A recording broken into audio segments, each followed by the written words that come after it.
Summer வந்தாச்சு. What's your plan for this holiday? எங்க கிட்ட விட்டுருங்க, நாங்க பாத்துக்கிறோம். GT Holidays. GT Holidays, South India's #1 travel brand.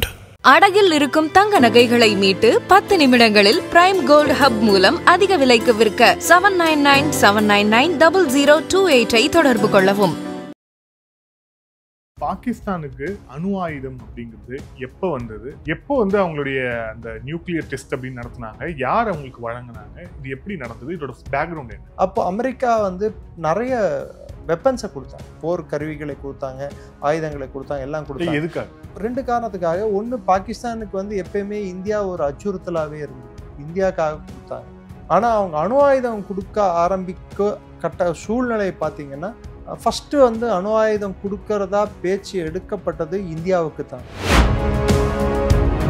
China, Pakistan, US என்னும் ஒரு புதிய ஆக்சிஸ் ஒன்று உருவாகுது ஏஷியாவில். பாகிஸ்தானுக்கு அவங்க குறிப்பிட்ட அளவு வெப்பன் சப்ளை பண்ணுறேன் அப்படின்னு சொல்லிட்டு சொல்கிறாங்க. அது சைனாவின் அச்சுறுத்தல் காரணமாகவோ இல்லை அல்லது இந்தியா ரஷ்யாவின் நட்பு நாடு என்ற ஒரு அச்சுறுத்தல் காரணமாகவோ பாகிஸ்தானை அவங்க செலக்ட் பண்ணுறாங்க. 1980 ரஷ்யா ஆப்கானிஸ்தான்ல படையெடுத்து உள்ள வருது. படையெடுத்து உள்ள வரும்போது அமெரிக்காவோட மொத்த போர் தந்திரமே பாகிஸ்தானை நம்பிதான். அவங்க மொத்த போரே பாகிஸ்தான்ல இருந்து தான் டைரக்ட் பண்ணாங்க. இந்த போராளிகள், முஜாஹிதீன்கள் எல்லாரும் இப்ப இருக்கக்கூடிய தீவிரவாத கட்டமைப்பு அப்போது கட்டப்பட்ட கட்டமைப்பு தான். லஷ்கர் இ தொய்பா, எல்லா தீவிரவாத அமைப்புகளும்.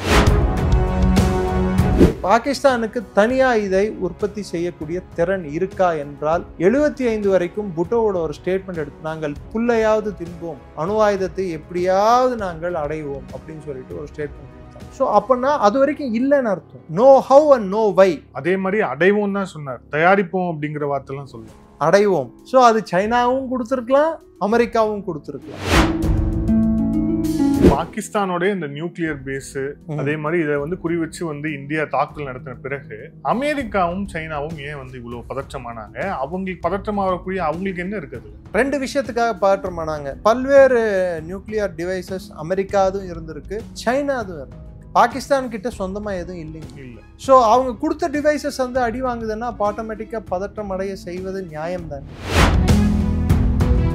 இந்த ஒரு அட்டாக்கால் இந்தியா உலகத்துக்கு காட்டியுள்ளது என்னவென்றால், பாகிஸ்தானோட டிட்டரன்ஸ் லெவல், அவர்களோட இந்த அணுகுண்டு என்று சொல்லக்கூடிய தன்மையை, அதை வைத்து இந்தியாவை மிரட்டக்கூடிய ஒரு விஷயத்தை, நம்மை அச்சுறுத்தக்கூடிய விஷயத்தை முடியாது என்று உலகத்துக்கு காட்டியுள்ளது. ஆதர் நேயர்களுக்கு அன்பு வணக்கம். இந்த சிறப்பு நேர்காணலில் நம்முடன் இணைந்திருக்கிறார் டிஃபென்ஸ் எக்ஸ்பர்ட் நிரஞ்சன் அவர்கள். வணக்கம் சார். ஜெயின். வணக்கம். ஜெய்ஹிந்த் சார். பாகிஸ்தானுடைய இந்த நியூக்ளியர் அணு ஆயுதம் தொடர்பான செய்திகள் நம்ம இந்த ஆபரேஷன் சிந்தூர்ல பார்த்தோம். ஆக்சுவலா பாகிஸ்தானுக்கு இந்த அணு ஆயுதம் அப்படிங்கிறது எப்போ வந்தது, இதற்கு உதவி செஞ்சது யாரு அப்படிங்கிற ஒரு கேள்வி இருக்கு. ஸோ தொடக்கத்துல இந்த அயூப் கானுடைய அந்த காலத்துல இருந்து இப்போ வரைக்கும் பார்த்தோம் அப்படின்னா, எப்போ அவங்களுடைய அந்த நியூக்ளியர் டெஸ்ட் அப்படின்னு நடத்தினாங்க, யார் அவங்களுக்கு வழங்கினாங்க, இது எப்படி நடந்தது, இதோட பேக்ரவுண்ட் என்ன? ஏஷியாவில் முதல்ல நியூக்ளியர் டெஸ்ட் பண்ணது என்னவோ சைனா, லாப்னாரில்.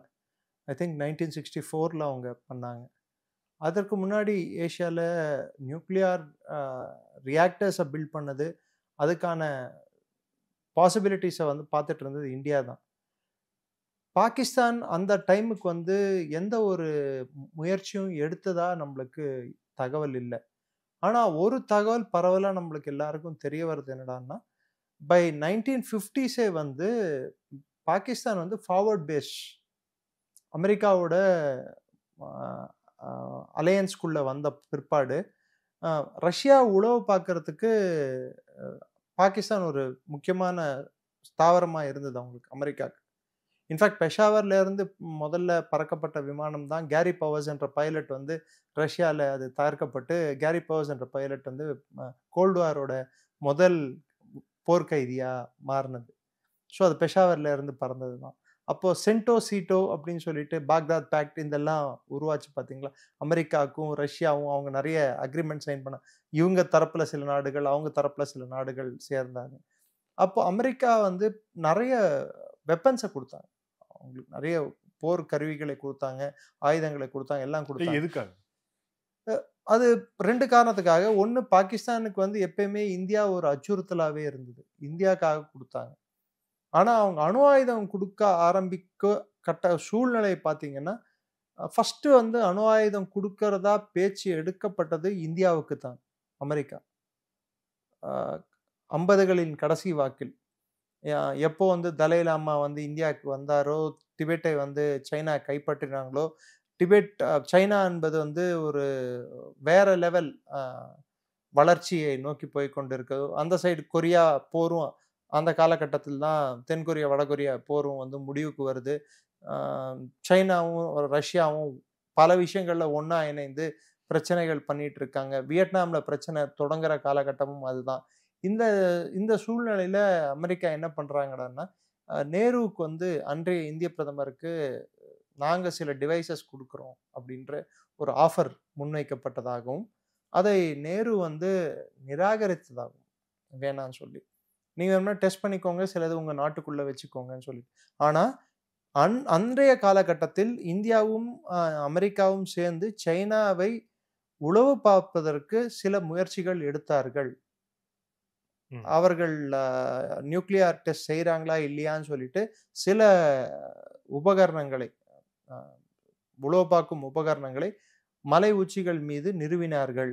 ஆனால் அந்த தட்பவெட்ப பிளஸ் அந்த பனி சூழ்ந்த பிரதேசத்தால் அதிலிருந்து வரக்கூடிய டேட்டா ஆனது வரவில்லை. அதே காலகட்டத்தில் இந்தியாவில் சில மாற்றங்கள். அமெரிக்காவில் கெனடி கொல்லப்பட்டார். லிண்டன் ஜான்சன் பவருக்கு வந்தப்புறம் லிண்டன் ஜான்சன் வந்து மொத்தமா அவரோட திசை வந்து வியட்நாம் பக்கம் திரும்புது. அதுக்கப்புறம் என்ன ஆகுதுன்னு சொல்லிட்டு 69 வாக்குல நிக்சன் பாகிஸ்தானை நட்பு நாடாக பார்க்கிறார். இந்தியாவை எதிரி நாடாக பார்க்க தொடங்குகிறார்கள்.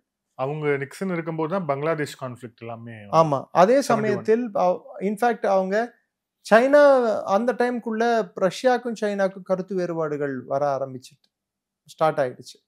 அந்த டைம்ல என்ன ஆகுதுன்னா, நிக்சன் ஓகே ரஷ்யாவுக்கும் சைனாக்கும் கருத்து வேறுபாடு வருதா, இதுதான் சரியான நேரம் நம்ம சைனா கூட கை குலுக்கிறதுக்கு, ஹேண்ட் ஷேக் அப்படின்னு பாருங்க, ஃபேமஸ் ஹேண்ட் ஷேக்.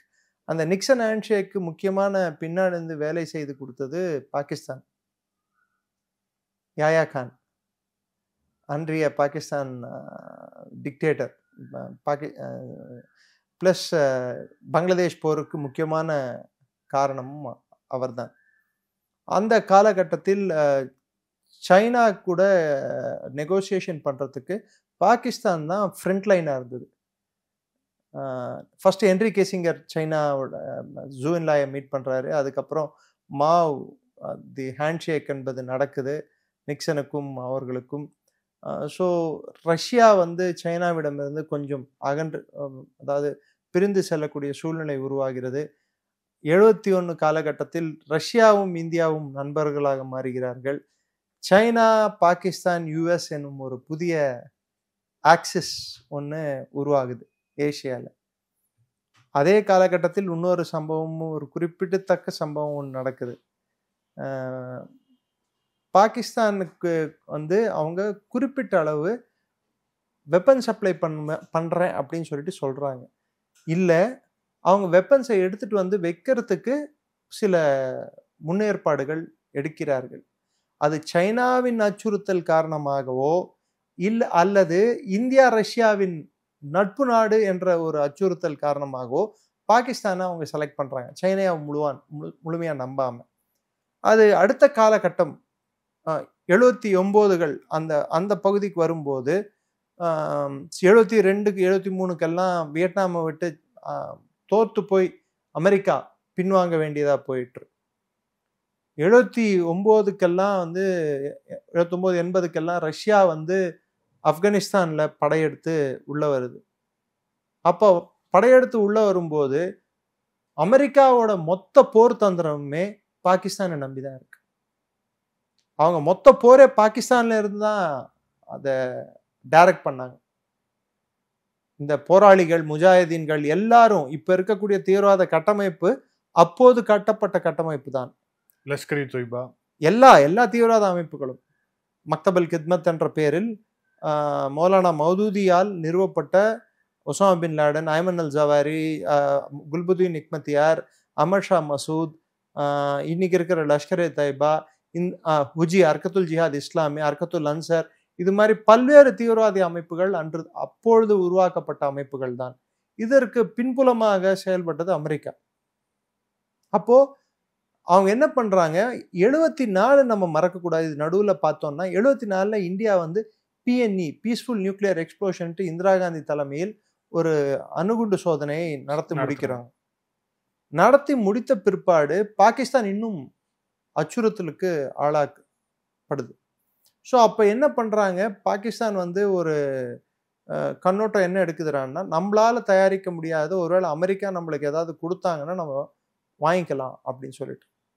ஸோ அமெரிக்காவோட சில குண்டுகள், அணு ஆயுதங்கள் பாகிஸ்தானில் கொடுக்கப்பட்டதாகவும், அவை இன்னும் சற்றே அதிகமான எண்ணிக்கையில் 80களில், ஏன்னா சோவியத் ரஷ்யா போர் நடந்துட்டு இருக்கும், ஆப்கானிஸ்தான் இது நடந்துட்டு இருக்கும்போது ஜியா வந்து அமெரிக்காவுக்கு ரொம்ப நெருக்கமான ஒரு நாடாக ஜியாவின் கீழ் இருந்த பாகிஸ்தான் மாறும்போது அவங்க கொடுத்ததாகவும், வருங்காலத்தில் இந்தியாவால் வரும் அச்சுறுத்தலோ இல்லை சைனாவால் ஒரு அச்சுறுத்தல் வந்தால் பாகிஸ்தான் இதற்கு உகந்த நாடாக இருக்கும் என்று அமெரிக்கா கருதியது.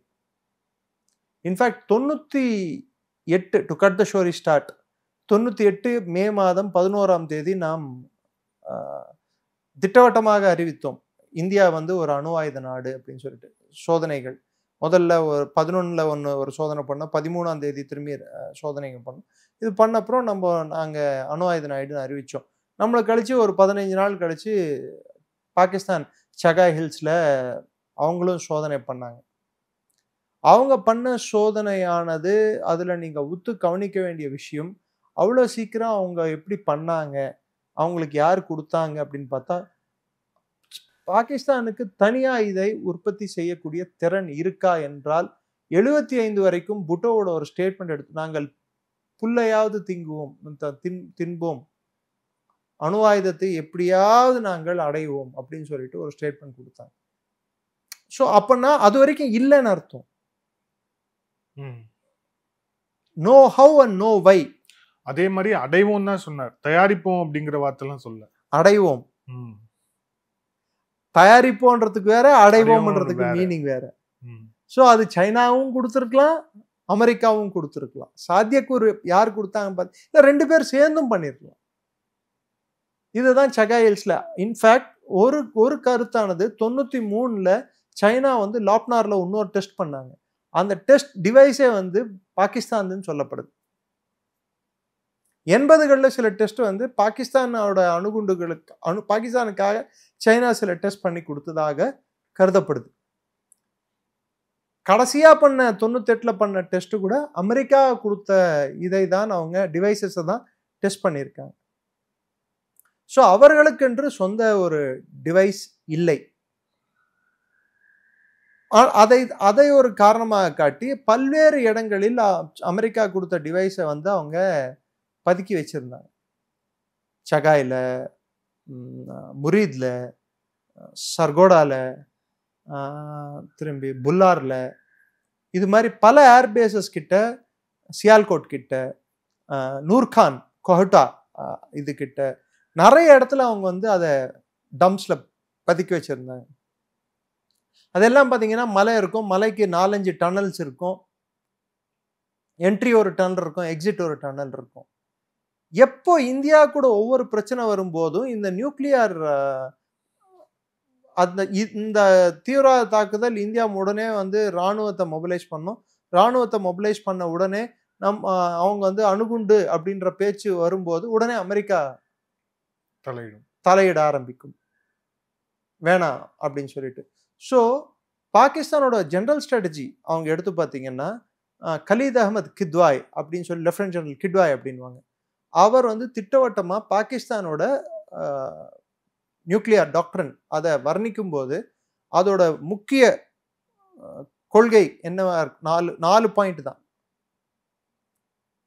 கராச்சி, மக்ரான் கோஸ்ட்டை, கடலை எங்களுக்கு மறிக்கக்கூடாது, தண்ணியை நிறுத்தக்கூடாது, பஞ்சாபுக்குள்ளேயோ சிந்துக்குள்ளேயோ இந்திய ராணுவம் நுழையக்கூடாது, பிஓகேக்குள்ள காலடி எடுத்து வைக்கக்கூடாது, வான்வெளியில இந்தியா வந்து ஊடுருவக்கூடாது. இது எது பண்ணாலும் Pakistan will resort to nuclear attack அப்படின்னு அவங்க திட்டவட்டமாக அறிவிச்சிட்டாங்க. ஸோ அப்போ அதுக்கு என்ன அர்த்தம்டான்னா, இந்தியா எது பண்ண போனாலும் அது நியூக்ளியர் போரா போய் முடிய வேண்டிய ஒரு சூழ்நிலையை பாகிஸ்தான் உருவாக்கினார்கள். அவங்க டாக்டரின்லயே அது கிளியர் டாக்டரின். இப்போ நம்ம டாக்டரின்ல நாம வந்து நியூக்ளியர் இன்னொரு கண்ட்ரிக்கு நியூக்ளியர் ஃபெசிலிட்டி இல்லைன்னா நம்ம தாக்க மாட்டோம், நம்ம வந்து ஃபர்ஸ்ட் யூஸ் பண்ண மாட்டோம். ஃபர்ஸ்ட் இது பாயிண்டே வந்து we will not strike a non nuclear state. அதாவது யாருக்கு அணுகுண்டு இல்லையோ அவர்களை நாம் தாக்க மாட்டோம். ரெண்டாவது, நாம் முதலில் யூஸ் பண்ண மாட்டோம். மூன்றாவது, we'll maintain credible deterrence. அதுக்கு முன்னாடி இருந்தது வேர்டு வந்து மினிமம் கிரெடிபிள் டிட்டரன்ஸ். அந்த மினிமம் என்ற வேர்டு எடுத்துட்டாங்க. மினிமம்னா குறைந்தபட்சம் நாங்கள் அணுகுண்டுகளை வைத்திருப்போம். அது குறைந்தபட்சமா அதிகபட்சமானு எப்படி தீர்மானிக்க முடியும்? அது அரசாங்கத்தின் கையில் உள்ளது. ஸோ அந்த மினிமம் என்ற வார்த்தையை நீக்கி விட்டார்கள். இப்போ இந்த 3 தான் நம்மளோட அடிப்படை. ஆனா அவங்க டாக்டரின் வந்து நம்மளை மையப்படுத்தினதாகவே அவங்க அமைச்சர். வெறும் இந்தியாவுக்காக ஏற்படுத்தப்பட்ட டாக்டரின் தான் பாகிஸ்தானோட டாக்டர். இந்தியா எந்த விதத்திலும் பாகிஸ்தானின், அதாவது 71க்கு அப்புறம் பாகிஸ்தானின் மைய பகுதிகளில் இந்தியா நுழையக்கூடாது, பாகிஸ்தான் முன்னொரு முறை பிரிவினைக்கு ஆளாக்க கூடாது என்றால் டிட்டரன்ஸ், அதாவது இந்தியாவை இந்த மாதிரி செயலில் ஈடுபடாமல் செய்வதற்கு இருக்கும் ஒரே கருவி அணு ஆயுதம் மட்டும்தான் என்று பாகிஸ்தானுக்கு திட்டவட்டமான ஒரு புரிதல் இருந்தது. அந்த புரிதலின் நீட்சி தான் இந்த ஒரு டாக்டரின். அதுல இருந்தா நீங்க பார்க்கணும். இப்போ அவங்க சொன்னது தண்ணியை நிறுத்தினோட திஸ் மீன்ஸ் வார் அப்படின்னு சொன்னாங்க பாத்தீங்களா? அந்த டாக்டரினோட ஒரு பகுதி தான் அவங்க. ஆனா அவங்க யோசிக்காது. நம்ம என்ன பண்ணோம், 2 டிஃபரெண்ட் ஸ்ட்ராட்டஜி அடாப்ட் பண்ணோம். ஒன்னு ஹைபிரிட் வார்ஃபேர், இன்னொன்னு கோல்ட் ஸ்டார்ட் வார் டாக்டரின். ரெண்டுமே வித்தியாசமானது. பிளஸ் ஜாயிண்ட் ஃபோர்ஸஸ் டாக்டரின். 3 ஸ்ட்ராட்டஜி அடாப்ட் பண்ணியிருக்கோம் இந்த சண்டைக்கு.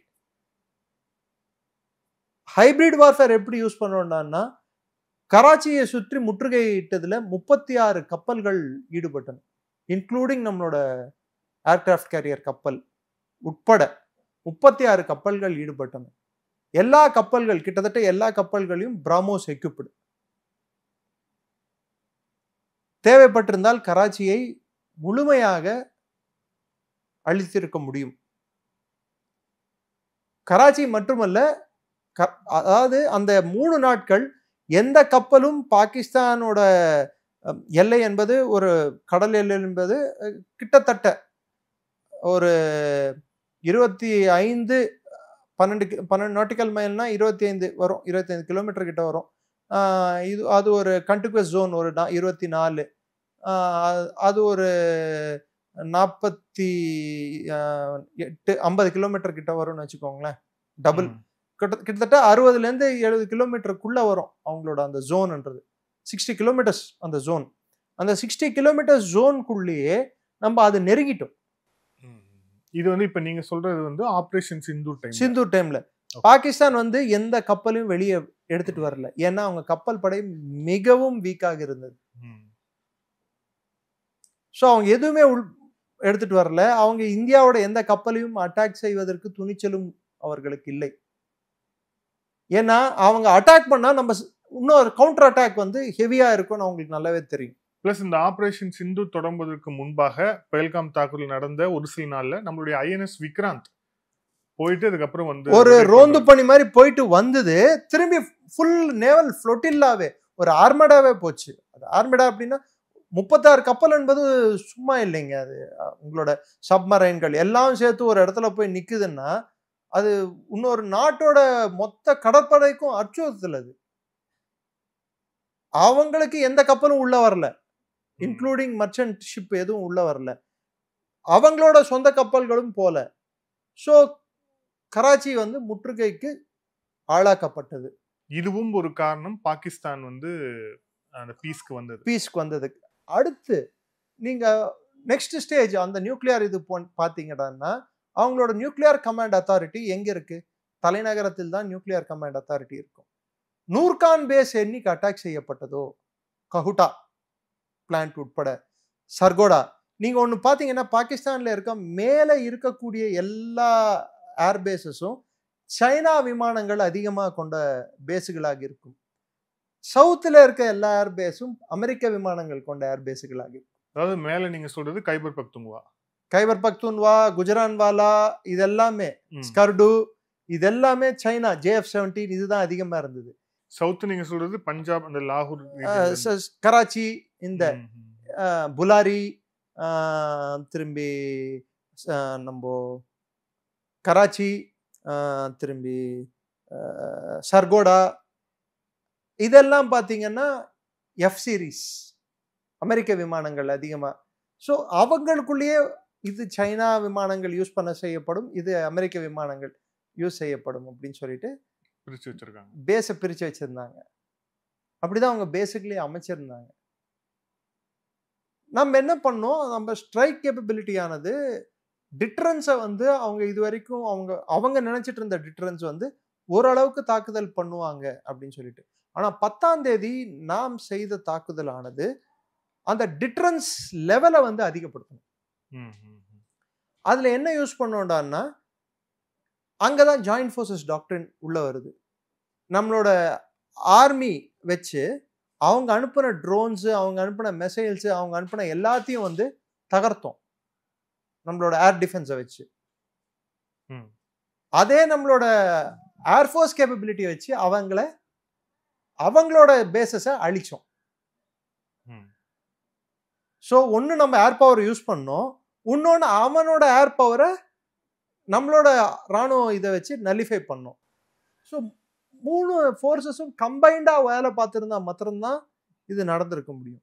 இதற்கு முன்னாடி ஒரு ஹைபிரிட் வார்ஃபேர்ல வந்து one of the important tool என்னடான்னா, பாகிஸ்தானின் எதெல்லாம் வந்து ஃபால்ட் லைன்ஸ், எதெல்லாம் பிரச்சனைக்குரிய விஷயங்களா இருக்கோ அதை எப்படி நம்ம யூஸ் பண்ணிக்கிறது. அவங்களோட முக்கியமான ஃபால்ட் லைன் தண்ணி, அதை தான் முதல்ல நிறுத்தணும். அணுகுண்டோட மோஸ்ட் பவர்ஃபுல் ஃபால்ட் லைன் அது பாகிஸ்தானுக்கும் தெரியும். ஸோ தண்ணியை நிறுத்தின உடனே பாகிஸ்தானுக்கு என்ன ஆப்ஷன் இருக்கு? ஸோ ஹைபிரிட் வார்ஃபேர் ஒரு பக்கம், ஜாயிண்ட் ஃபோர்ஸஸ் டாக்டரின் ஒரு பக்கம், கோல்ட் ஸ்டார்ட் வார் டாக்டரின். இந்த மொபிலைசேஷன் டைமே பாருங்க எவ்வளோ டைம் எடுத்துக்கிட்டோம்னு சொல்லிட்டு. பாகிஸ்தான் இவ்வளோ ஸ்பீடா 88 மணி நேரம் தாங்க மொத்தமே நடந்திருக்கு. இவ்வளோ ஸ்பீடா ஒன்று நடக்கும்னு சொல்லிட்டு யாராலையும் ப்ரெடிக்ட் பண்ண முடியல. So we are already prepared with plan. பக்கா பிளான் இருந்திருக்கு. ஓகே. ஸோ பக்கா பிளான் இருந்திருக்கு. நான் உங்களுக்கு சில தகவல்களை இங்கே சொல்ல விருப்பப்படுறேன். உங்களுக்கும் அதை அமைச்சிருக்கேன். தயவுசெய்து நீங்கள் இந்த வீடியோ கூட போட்டு காட்டலாம். அவங்க கிட்டத்தட்ட எல்லா ஏர்பேஸுகள் கிட்ட வந்து அவங்களோட ட்ரக் எரெக்டட் லான்ச்சர்ஸ் TEL அதை வச்சிருக்காங்க மிசைல்ஸை செலுத்துறதுக்கு. பாகிஸ்தானுக்கு இருக்கக்கூடிய 2 கேப்பபிலிட்டி வந்து மிசைல்களை செலுத்தணும்னா, அதாவது அணு ஆயுதத்தை மிசைலில் வச்சு தான் செலுத்த முடியும். டைரக்டாக அணு ஆயுதத்தை தூக்கி வீச முடியாது. அந்த அணு ஆயுதத்தை ஒரு மிசைலில் வாரெட்டை வந்து மிசைல் கூட வச்சு அனுப்பும்போது தான் தாக்குதலானது முழுமையடையும். அது எப்படி அனுப்ப முடியும்? ஒன்று ட்ரக் லான்ச் வெஹிக்கிள், கொரியாவில் அனுப்புவாங்க பாருங்க, ட்ரக்லேருந்து லேண்ட் டு ஏர், இல்லை ஏர் டு சர்ஃபேஸ், அது அவங்க விமானங்கள் மூலம். இது 2 தான் அவங்களுக்கு இருக்கிற வழி. அவங்களுக்கு சப்மரைன் ஃபெசிலிட்டி இல்லை, கடல் வெளி தாக்குதல் செய்யக்கூடிய தன்மை அவர்களுக்கு இல்லை. நம்ம எதை தாக்கணும் நீங்க யோசிச்சு பாருங்க. இந்த ட்ரக் எரெக்டட் லான்ச்சர்ஸ் எல்லாத்தையுமே ரேமியார் கான்ல தாக்கணும். அந்த போட்டோஸே இருக்கு. ஸோ அப்போ வந்து ஆபரேஷன் சிந்தூர்ல நாம தாக்குன இந்த 11 ஏர்பேஸ் அப்படிங்கிறது வெறும் ஏர்பேஸ் கிடையாது, மிசைல் லான்ச் பேட்ஸ், அவங்களுடைய nuclear missile launch pads, nuclear storage facilities. இதுல பிரச்சனை என்னன்னா, பாகிஸ்தான் எதிர்பாராது நடந்தது என்னடான்னா, அவங்க ஜனவரி மாதம் ஒவ்வொரு வாட்டியும் நம்மளும் அவங்களும் மாத்தி மாத்தி நம்மளோட நியூக்ளியர் ஃபெசிலிட்டி எவ்வளோ, அவங்களோட நியூக்ளியர். பாகிஸ்தான் வந்து என்ன நினைச்சாங்க, இந்தியா வந்து இதை அடிக்க மாட்டாங்க அப்படின்னு ஒரு தைரியத்துல இருந்தாங்க. ஆனா நம்மளோட இன்டெலிஜென்ஸ் கலெக்ஷன் மெக்கானிசம் மூலம் எங்கெல்லாம் அவங்க வந்து இதை ஸ்டோர் பண்ணியிருக்காங்கன்ட்டு நம்ம ஓரளவுக்கு தகவல் சேகரித்து வச்சிருந்தோம். இன்டெண்டடா அட்டாக் பண்ணாட்டியும் அதை அட்டாக் பண்ணும்போது இதுவும் டேமேஜ் ஆகும் தெரியும். அதனால்தான் இவர் நம்ம ஏர்ஃபோர்ஸோட ஏர் மார்ஷல் பாரதி அவர் டிஜிஎம் அவர்கிட்ட கேட்டும்போது கிரணாவை நீங்க அட்டாக் பண்ணீங்களான்னா நாங்க பண்ணல, அதுக்கன்ட்டு அங்க இருக்குன்னு எங்களுக்கு தெரியாது அப்படின்னு சொல்லிட்டு ஒரு கொஞ்சம் நக்கலா ஒரு சட்டாரிக்கலா இருந்த அவர் பதில். எனிவே நீங்க கொடுத்த இன்ஃபர்மேஷனுக்கு தேங்க்ஸ் அப்படின்னு யாராவது அது மாதிரி சொல்லுவாங்களா? நீங்க சொல்லிதான் எங்களுக்கு தெரியும்னு சொன்னார். அப்ப அதுக்கு என்ன அர்த்தம்? சி இவங்களுக்கு இன்ஃபர்மேஷன் இல்லாம இருக்கிறதுக்கான வாய்ப்புகள் இல்லை. ஸோ இதை வந்து டிப்ளமேட்டிக் லாங்குவேஜ்ல பிளாசிபிள் டினையபிலிட்டி அப்படின்வாங்க. நானா பண்ணேன், யார் சொன்னா அப்படின்னு சொல்லுது, நான் சொல்லல நீங்க கேட்கல. ஸோ இந்த கிளாஸ்ல வந்து நிறைய இராணுவங்கள், நிறைய விஷயங்கள், நிறைய ஆப்ரேஷன்ஸ் நடக்கும். ஸோ அந்த 11 பேஸோட லிஸ்ட் எடுத்து பார்த்தோன்னே எல்லா பேஸ் பக்கத்துலையும் ஏதோ ஒரு லான்ச் ஃபெசிலிட்டியோ ஏதோ ஒரு ஸ்டோரேஜ் ஃபெசிலிட்டியோ ஏதோ ஒன்று இருந்துட்டே இருந்திருக்கு. இதையெல்லாம் தான் தாக்கியிருக்கோம். இதுல அதிகமான ரேடியோ ஆக்டிவ் லீக் வந்தது கைரானால வந்து. அதுக்கப்புறம் எதுல வந்ததுன்னா சாகை அங்க வந்தது. அது கிட்டத்தட்ட பலூச்சிஸ்தான் ஒட்ன போல இருக்கக்கூடிய பகுதி. அங்கிருந்து பலூச்சிஸ்தான்ல தான் இருக்குது, அங்கிருந்து வந்தது. அதனால்தான் அதோட தாக்கமானது ஆப்கானிஸ்தான்ல கூட ரிக்டர் ஸ்கேல் அளவுல தெரிஞ்சது. அதுதான் இவங்க சொன்னாங்க ஆப்கானிஸ்தானையும் சேர்த்து தாக்கிட்டாங்க. ஆமா, ஆப்கானிஸ்தான்ல இந்தியா வந்து மிசைல் போட்டாங்க. மிசைல் எல்லாம் போடல, நம்ம இந்த எஃபெக்ட் தான் அங்க, இந்த எஃபெக்ட் தான் அது. இப்போ ரொம்ப ஃப்ரீக்வெண்டா நான் பார்த்த நியூஸ்ல இருந்தே சொல்றேன், கிட்டத்தட்ட ஒரு வாரத்துல இந்த ஒரு மாசத்துல மட்டும் கிட்டத்தட்ட தொடர்ச்சியா ஒரு 5-6 முறைக்கு மேல நிலநடுக்கம் பாகிஸ்தான்ல. That's called radio active cooking. உள்ளுக்குள்ளேயே வந்து இந்த போட்ட மெசேஜ் ஆனது ஒரு வாட்டி போடல, ஃபர்ஸ்ட் ஒரு ஹிட், செகண்டரி ஹிட். முதல் ஹிட் மேல போய் இடிக்கும், பிரம்மோஸ் யூஸ் பண்ணியிருந்தாங்கன்னா அடிக்கும். ரெண்டாவது ஸ்கேல்ப் யூஸ் பண்ணியிருந்தாங்கன்னா அது உள்ள வரைக்கும் போய் தாக்கும். ஃபர்ஸ்ட் ஹிட்ல வந்து அந்த ஓப்பனிங்கோ இல்ல இன்கிரஷன் எக்ஸ்கிரஷன், அதாவது உள்ள போறதுக்கும் வெளியே போறதுக்கும் வெளியே வந்து தாக்கியிருக்கும். ரெண்டாவது ஹிட் எப்படி இருக்குன்னா உள்ள இருக்கிறதா அப்படியே போய் தகர்த்திருக்கும். அந்த ஃபெசிலிட்டியை தகர்த்திருந்தா என்ன இருக்கும், உள்ள வந்து ரேடியோ ஆக்டிவ் குக்கிங் அப்படின்வாங்க, அது நடந்திருக்கும். ரேடியோ ஆக்டிவ் குக்கிங் நடக்கும்போது உள்ள ஏன்னா நம்ம அட்டாக் பண்ண உடனே Pakistan was preparing for an attack. அந்த அட்டாக்கை ப்ரீஎம் பண்றதுக்கு நம்ம முதல்லயே அடிச்சிட்டோம்.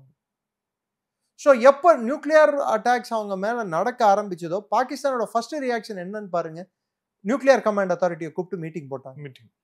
நூர்கான் பேஸ் அட்டாக் பண்ண உடனே அந்த மீட்டிங் ஆனது. அதுக்கப்புறம் தான் அமெரிக்கா வந்து தலையீடானது உள்ள வருது. ஓகே, இப்ப கரெக்டா வந்துட்டோம். இப்ப வந்து பாகிஸ்தானோட இந்த நியூக்ளியர் பேஸ் அதே மாதிரி இதை வந்து குறி வச்சு வந்து இந்தியா தாக்குதல் நடத்தின பிறகு அமெரிக்காவும் சைனாவும் ஏன் வந்து இவ்வளவு பதற்றமானாங்க? அவங்களுக்கு அதுல வந்து இருக்கக்கூடிய அவங்களுக்கு அது பதற்றமாகக்கூடிய அவங்களுக்கு என்ன இருக்கு அதுல? 2 விஷயத்துக்காக பதற்றமானாங்க. பல்வேறு நியூக்ளியர் டிவைசஸ் அமெரிக்காவும் இருந்திருக்கு, சைனாவும் இருந்திருக்கு, சைனா கொடுத்ததும் இருந்திருக்கு. பாகிஸ்தான் கிட்ட சொந்தமா எதுவும் இல்லைங்க. இல்ல. ஸோ அவங்க கொடுத்த டிவைசஸ் வந்து அடி வாங்குதுன்னா ஆட்டோமேட்டிக்கா பதற்றம் அடைய செய்வது நியாயம் தானே. சைனா பதற்றம் அடைந்தது பல்வேறு காரணங்கள். அவங்களோட HQ-9 ஏர் டிஃபென்ஸ் சிஸ்டம் அது எப்படி ஃபெயிலியர் ஆச்சு, JF-17 எப்படி ஃபெயிலியர் ஆச்சு, இதனால அவங்க பதற்றம் அடைஞ்சாங்க. இல்ல, பாகிஸ்தானுடைய பதற்றத்துக்கு வந்து ஒரு காரணம் இருக்கு. அவங்களுடைய ஏர் டிஃபென்ஸ் நீங்களே சொன்ன மாதிரி ஆயுதங்கள்ல இருந்து எல்லாமே எப்படி வந்து இதா ஃபெயிலியர் ஆச்சு அப்படிங்கிறதுனால. பட் அமெரிக்கா ஏன் இதுல பதற்றமாச்சு அப்படிங்க? அவங்களோட பொருட்கள் இருக்கும்போது அவங்க பதற்றம் அடைய தானே செய்வாங்க. ஸோ அப்போ பாகிஸ்தான்ல இருக்கக்கூடிய நியூக்ளியர் இன்ஸ்டாலேஷன்ஸ் எல்லாமே வந்து அமெரிக்காது. ஆமா, நியூக்ளியர் எக்ஸ்பெரிமெண்ட் கிட்டத்தட்ட 1983-90க்குள்ள அப்துல் காதிர் கானை வச்சு 24 கோல்டு கேஸ் எக்ஸ்பெரிமெண்ட்ஸ் அப்படின்வாங்க. அதாவது மினியேச்சர் லெவல் எக்ஸ்பெரிமெண்ட்ஸ் கைரானா ஹில்ஸ்ல பண்ணியிருக்காங்க. அது பேர் கைரானா 1 அப்படின்னு சொல்லிட்டு தான் சொல்லுவாங்க. ஸோ இதெல்லாம் நம்ம எடுத்து பார்த்தோம்னா அந்த அந்த பேஸோட அது அடிபட்டப்புறம் அதோட ஃபோட்டோ உங்களுக்கு அனுப்பியிருக்கேன் நான், இமேஜ் தயவுசெய்து போடுங்க. அந்த பாகிஸ்தான் மிசைல் அந்த கைரானா ஹில்ஸில் அவங்க வச்சிருந்த டெல்ஸ், அதாவது truck erected launchers, truck erected லான்ச்சர்ஸ்க்கு அங்கே வைக்க வேண்டிய தேவை என்ன மலை கிட்ட? ஸோ உள்ள இருந்து வாரடை எடுத்துட்டு வந்து அதில் எரெக்ட் பண்ணி அடிக்கிறதுக்கு தான் அங்கே வந்து எல்லா இதுவும் வந்திருக்கு. அது எல்லாமே தகர்க்கப்பட்டிருக்கு. உதாரணத்துக்கு இந்த போட்டோ பாருங்க, ம், ம், ம். தகர்க்கப்பட்ட போட்டோ பாருங்க, இந்த சைடுல கருப்பா இருக்கு பாருங்க.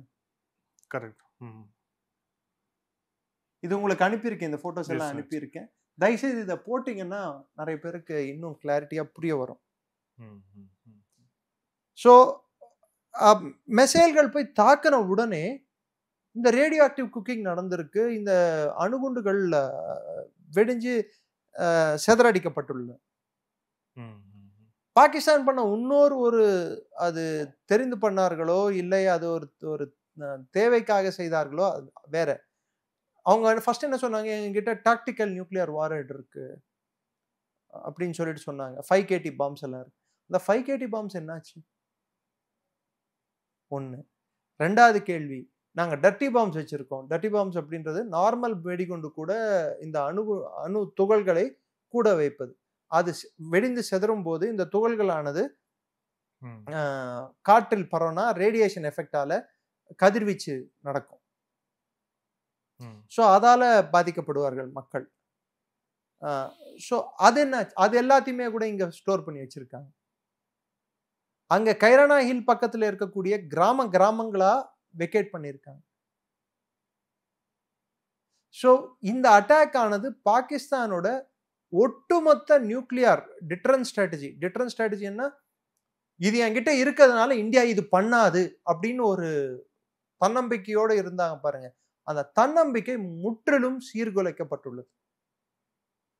ஸோ அது இந்தியா பண்ணதால் இந்தியா ஏன் பண்ணுச்சு? உதாரணத்துக்கு 1999 வாஜ்பாய் பண்ணும்போது நம்ம LOCக்குள்ளே இருந்து அட்டாக் பண்ணுங்க, காரணம் நியூக்ளியர் இது இருக்கு, அது எஸ்கலேட் ஆகக்கூடாது.